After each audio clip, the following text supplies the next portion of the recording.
inshuti za Berwa TV, nizere ko muri amahoro, natwe turi amahoro turashima Imana.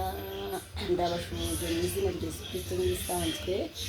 Turi kuri Berwa TV, turi kumwe na mama Berwa. Muri aka kanya rero nakwibaza mutise mama Berwa noneho kaje yambaye ingofero.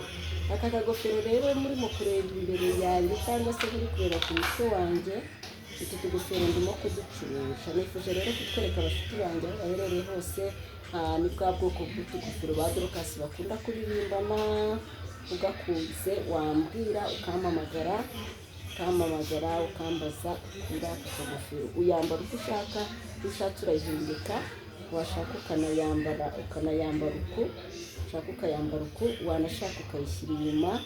Uyambara mu buryo bwose wumva ushaka. Iyo ushatse uyambara uku nguku, udashaka kwihengeka nk'umuntu w'umumama nkanjye, ngewe nifuje kuyambara, nyambara uku, nyambara gutya, nyambara uku cyangwa se nashaka nkanafunga. Nyambara mu buryo bwose, yambarwa mu buryo bwose umuntu ashaka, uburyo bwose biyumvamo ingofero bayambara.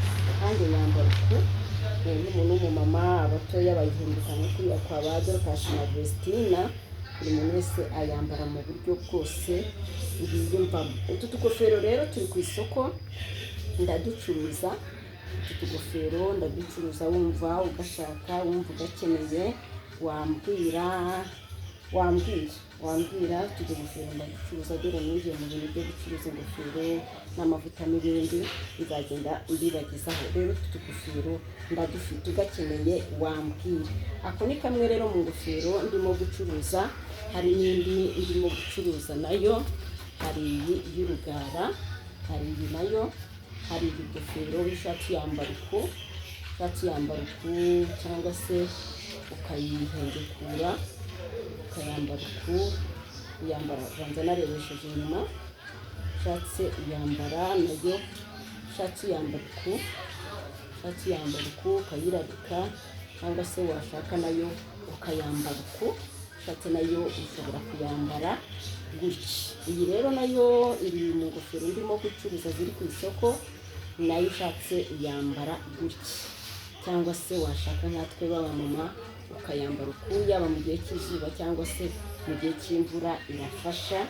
Uyambara uko ubyiyumvamo kose, wanashaka wayirarika, mbene mu buryo bwose wiyumvamo, uyambara mu buryo bwose ushakamo.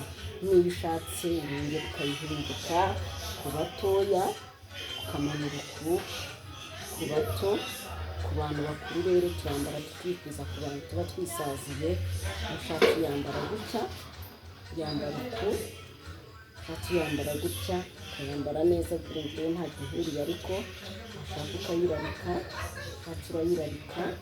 Uyambara mu buryo bwose ushaka. Iri ni ibara rimwe rero ushobora kumbaza, ushobora gukunda nabyo ukambaza, nkakubwira igiciro cyayo. Hari ubundi bwoko rero nabwo nakwereka, hari ibibara nabyo ni byiza. Hari ibibara naryo warikunze wabaza mama Berwa. Ibibara naryo warikunze naryo twariguha, warikunze ibibara naryo wambwira nkarikugezaho.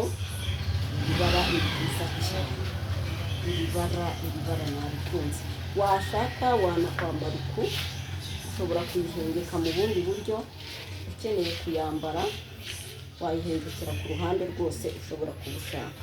Unakeneye mu bundi buryo nk'abamama tuyambara uku, urayambara, ushaka ukayizamura. Uyambara mu buryo bwose ushobora kuba ushaka. Wayihina, wayambarira hejuru ku muntu ukwiriye, ufite umusatsi mwinshi bigenda neza. Kano kajya ku ruhande kakagaragara. Iyi naryo rero ibara ryiza, ushobora kwambara mu buryo bwose. Ushobora mu gihe cy'imvura cyangwa se mu gihe cy'izuba, iyo ngofero irambarwa cyane cyane. Mu gihe cy'izuba irakoreshwa, kandi no mu gihe cy'imvura irakoreshwa, no mu mapikiniki. Abakeneye gusohoka, abakeneye gutembera, ni igikoresho gikunda gukoreshwa. Mwese murabizi rero abamama dukunda kuyambara. Wayambara kwigendera, mu buryo bwose wumva wayambaramo. iri ni ibara rero rya kabiri. Reka mbereke ibara rya gatatu naryo ryiza umuntu yaza kumbaza. Iri ni ibara rya gatatu rifite umukara mwiza. Iri bara naryo ni ryiza cyane, urikeneye naryo wambwira, ushatse wamanura uku, ushatse wayimanura uku cyangwa se ukayihengeka. Byose ni uburyo bumwe bwaterwa n'uko ubishaka. Washaka wayihengeka, washaka wayambara uku, washaka wabirarika mu buryo bwose, washaka wirarika umukara wose ukagaragara, uburyo bwose wayambara. Washaka wayambara igaragara gutya nk'urugara, nabwo ni ubundi buryo ushobora kwambaramo iyi ngofero. Iyi rero ni ibara rindi naryo ryiza wakenera ukaba wambaza aho waba uri hose, twayikugezaho ubwo wambaza igiciro. Kambereka irindi bara, hari irindi bara nsigaranye, nsigaye kubereka amabara make, ubundi mukazambaza uko bihagaze. Kambereka irindi bara rimwe, hari irindi bara ryiza. Iri bara naryo ni ryiza, iri bara naryo ni ryiza mu ifundi. Iri bara naryo ni ryiza. Si ingofero, ndabereka nkeya, izindi muzambaza. Iri bara naryo, iri bara ni ryiza.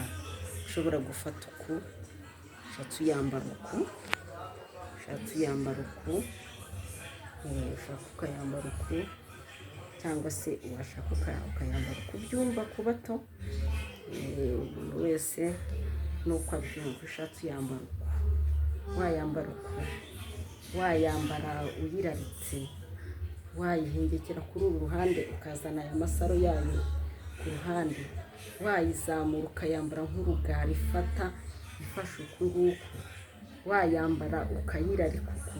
Bwose ni uburyo wahitamo wowe nk'uyambaye ukaba wabukoresha. Rero muri ubu buryo bwose wowe uhitamo iyo ishaka. Izi ni ingofero zimwe rero nifuje kubereka. Hari andi mabara nifuje kubereka ko dukeya ngo mubashe kureba. Waba akeneye n'andi mabara yazambaza. Bashuti rero ba Birwa TV, bakunzi ba Birwa TV, dukunda kubana mu ijambo ry'Imana, ariko no mu kurimba no mu kwirinda izuba no mu bindi sinabahisha. Mbanje kubereka ingofero, nzagenda mbereka n'utundi tuntu twiza, nzagenda mbereka ingofero, nzagenda mbereka hari izindi z'ubwoko bwinshi zitandukanye, hari ibintu byinshi mbahishiye nzagenda mbereka. Ndabakunda rero, dukomeze tubane. Ushaka rero kumpamagara wampamagara kuri nimero 07 9 50 650 44. Njye Mama Berwa wakwitaba. Ntabwo ari yo nimero ya WhatsApp iriho. Nimero ya WhatsApp iriho ndi gukoresha ni nyamahanga. Mugire ibihe byiza rero bashuti ba Berwa TV, kandi muberwe ibyiza biri imbere, ibyiza biri imbere, ibyiza biri imbere, ibyiza biri imbere. Nashaka kubereka ingofero nkeya, ejo nzongera mbereka izindi z'ubwoko butandukanye. Nifuje kubanza kubereka izi. Wampamagara ukambaza nkakuyobora cyangwa nkakubwira uburyo nayikugezaho. Hari n'ibindi tuzagenda tureba tukagura, kandi ni ukuri mugerageze mumpamagara ahantu hose waba uherereye, waba uri mu Rwanda, waba ibintu byaroroshye ahantu hose waba uherereye. Kugezaho umuntu ikintu biroroshye, waba ukora online business, ibintu byaroroshye, mbere byaroroshye nta birenze. Rero mugire ibihe byiza. Nashaka kuberekaho gatoya, nzagenda mbereka n'izindi, mbereka n'ibindi.